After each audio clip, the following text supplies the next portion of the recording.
Simula na ng play-in tournament. Labanan na para makapasok sa playoffs. Game sa araw na to ay Magic, Hawks at Warriors versus Grizzlies. Dalawang serye na parehas na teams, halos dikit in terms of records. So it's going to be really interesting. Pangalawang laro naman ay Warriors versus Grizzlies sa play-in. It was really Jimmy Butler, aka Playoff Jimmy, na nagbuhat sa Warriors for the most of the game with his 38 points, 7 rebounds, and 6 assist performance. Ang ganda rin kasi ng off-ball movement talaga ng Warriors, so fit na fit siya doon. And even if yung possessions nila ay more centered around Jimmy Butler creating stuff, hindi siya yung tipo na sinisira or dinedestroy niya yung flow ng game. Magaling talagang pumili si Jimmy Butler ng spots. Lagi siyang nasa pwesto. And iba talaga yung Butler kapag playoffs na talaga. Since bumabagal yung laro kasi, mas naha-highlight yung patience niya sa pag-atake niya. And yung ability niya to read the defense and attack it without, any flair. Yung basic lang, yung talagang kung ano lang yung kailangan, pero effective at the same time. Hindi talaga pinipilit. Halatang sanay siya sa pressure. Si Steph Curry naman, he finished the job ng fourth quarter. He finished the game with 37 points, 6 3-pointers at perfect 13 out of 13 sa free throws. Lumamang ng 20 kasi yung Warriors ng first half, pero nakabawi yung Grizzlies nung third quarter. Si Desmond Bane meron siyang 30 points at si Ja Morant naman kahit na-injure na yung ankle niya midway through the game, nakabalik naman siya ay nakapag-contribute pa rin siya ng 22 points. Though sa mga huling possessions ng game, doon na lumabas yung poise and yung defense ng Warriors. Na-force nila yung 5-second violation sa Memphis, denying them a chance para matay yung laro with a 3-pointer. Tapos si Steph Curry naman, as usual, the closer, nag-seal ng panalo with his clutch free throws. Panalo ang Golden State 121-116. Ngayon, pasok na ang Warriors sa playoffs bilang 7th seed sa West para makalaban ng Houston Rockets. Very young Houston Rockets team. So, let's see kung ano mangyayari sa serye na yon. Pero para naman sa Memphis Grizzlies, makakalaban nila ang mananalo sa 9 and 10 matchup na mangyayari sa susunod na araw. So sa clip na to, papakita ko sa inyo kung paano na-utilize ng Golden State Warriors yung pagkakaroon ng non-shooting big men pagdating ng clutch situations. Like, kung nga si Draymond Green, like hindi naman siya non-shooting, quote-unquote. Kaya naman niya makashoot ng 3 points kapag kailangan. Pero you wouldn't necessarily want him, di ba, na tumitira ng mga ganitong klaseng 3-point shots sa mga ganitong klaseng high-pressure situations. So papakita ko sa inyo kung paano na-utilize ng Golden State at ginagawa nilang advantage para sa kanila yung ganun. So sa possession na to, magsisimula yung possession, hawak ni Jimmy Butler yung bola, magsiset si Steph Curry, okay, ng inverted back screen or inverted pick and roll para kay Jimmy Butler, hoping na magsiswitch to kasi guard to guard yan eh. Kahit na inverted yan kasi 4 si Jimmy Butler, guardia pa rin naman yung laro ni Butler. So, kumbaga, you'd switch this if you're Memphis Grizzlies. Pero, best defender mo si Desmond Bane eh. So, gagawin mo yung best mo na hindi ka mag-switch dito at i-keep mo si Bane kay Jimmy Butler. So, kung makikita natin, okay, hindi nila ini-switch.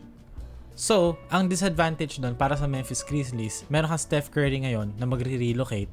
Meron kang Jimmy Butler na downhill. At the same time, habang yung defense mo, okay, lumalaban pa rin sa screen na sinet ni Steph Curry. So now ngayon, the drive si Jimmy Butler papunta sa paint, si Zach Edey yung last line ng defense ng Memphis Grizzlies, siya yung magiging help. Sasalubungin niya si Jimmy Butler. So ang mangyayari dyan, wide open si Draymond Green sa corner. So ang tanong, hahayaan mo bang mag-spot up si Draymond Green dito?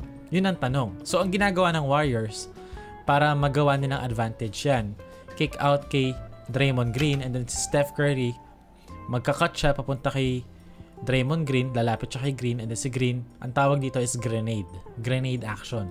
So basically, pagkakuha ni Green, diretso handoff kay Steph Curry, dibra sa corner. So now, ginawa mong threat si Draymond Green and minaximize mo yung ability niya as a playmaker instead of gagawin mo siyang spot-up shooter. Opener ng NBA play-in tournament, Hawks versus Magic. Winner takes on the Boston Celtics, tapos ang matalo naman maglalaro ulit, they will host the game versus sa mananalo sa 9 versus 10 matchup.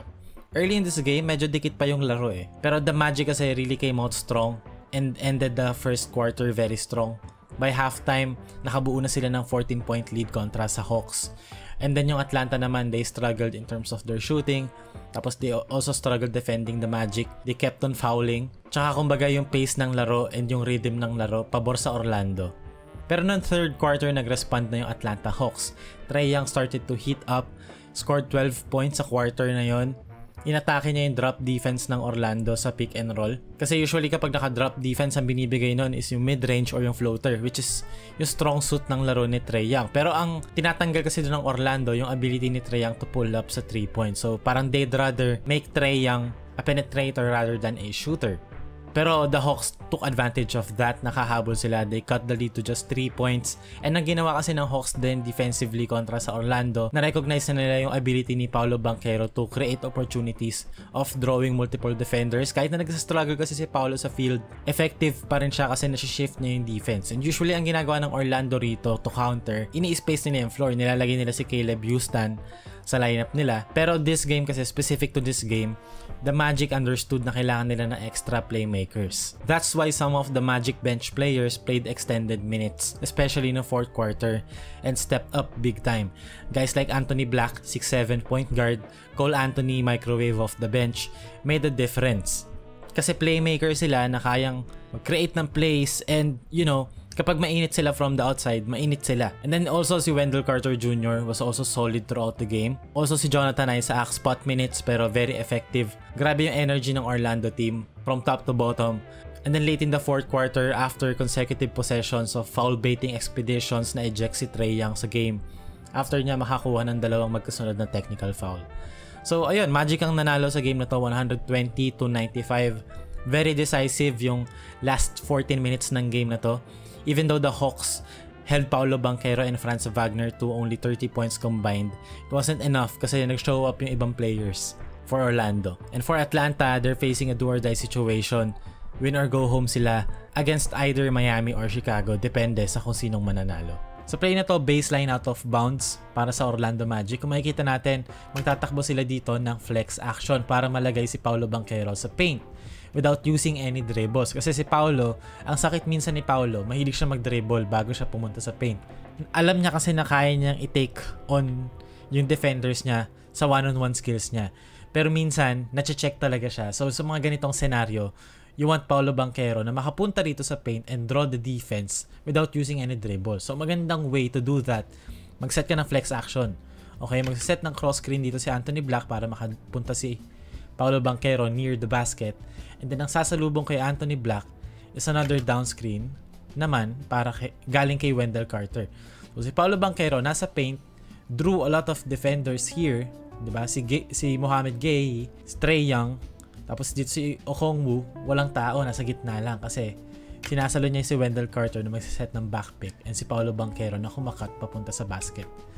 So pagka down screen, diretso kay Anthony Black for 3.